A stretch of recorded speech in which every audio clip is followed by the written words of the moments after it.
एक बार की बात है, महात्मा बुद्ध अपने आश्रम में शिष्यों को रोजाना ज्ञान का अमृत पिलाया करते थे।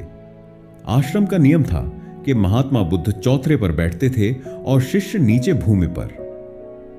यह परंपरा वर्षों से चली आ रही थी, लेकिन एक दिन आश्रम में हलचल मच गई। एक शिष्य ने सवाल उठाया, अगर महात्मा बुद्ध सचमुच भेदभाव नहीं करते तो वे हमेशा ऊंचे चौतरे पर क्यों बैठते हैं?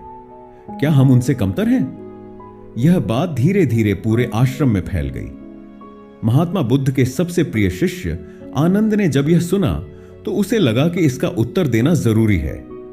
वह महात्मा बुद्ध के पास गया और बोला, गुरुदेव, आपके प्रवचनों को लेकर कुछ शिष्य सवाल कर रहे हैं। वे कहते हैं कि आप हमेशा ऊंचे चौतरे पर बैठते हैं और हमसे नीचे बैठने को कहते हैं। कुछ को यह अपमानजनक लग रहा है। क्या इसका कोई विशेष कारण है?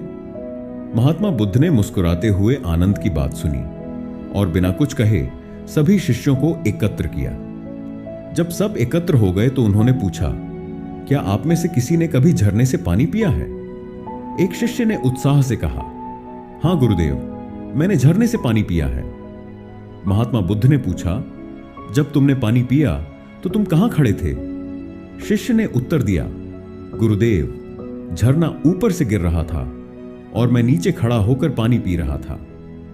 यह सुनकर महात्मा बुद्ध ने मुस्कुराते हुए कहा, यह प्रकृति का नियम है। झरने का शुद्ध पानी हमेशा ऊपर से नीचे गिरता है। यदि उसे पीना हो तो नीचे झुकना ही पड़ता है। ठीक इसी प्रकार ज्ञान भी एक झरने की तरह है।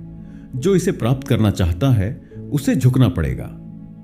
महात्मा बुद्ध ने आगे समझाया, यदि गुरु शिष्यों के बीच बैठ जाए तो वह ज्ञान को उतनी गहराई से प्रस्तुत नहीं कर पाएगा, और यदि शिष्य अपने गुरु के समकक्ष बैठने लगे तो उनके भीतर घमंड जन्म ले लेगा जो उनके सीखने की क्षमता को नष्ट कर देगा। शिष्यों को अपनी गलती का एहसास हुआ। वे समझ गए कि ज्ञान प्राप्त करने के लिए विनम्रता और गुरु का आदर करना जरूरी है। उन्होंने महात्मा बुद्ध से क्षमा मांगी। महात्मा बुद्ध अपनी करुणा के लिए प्रसिद्ध थे।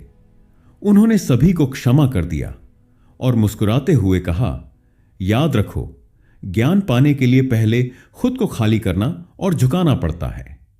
यही सच्चा सीखने का मार्ग है। उस दिन के बाद शिष्यों के मन से सभी शंकाएं मिट गईं और वे पहले से भी अधिक विनम्र और समर्पित हो गए।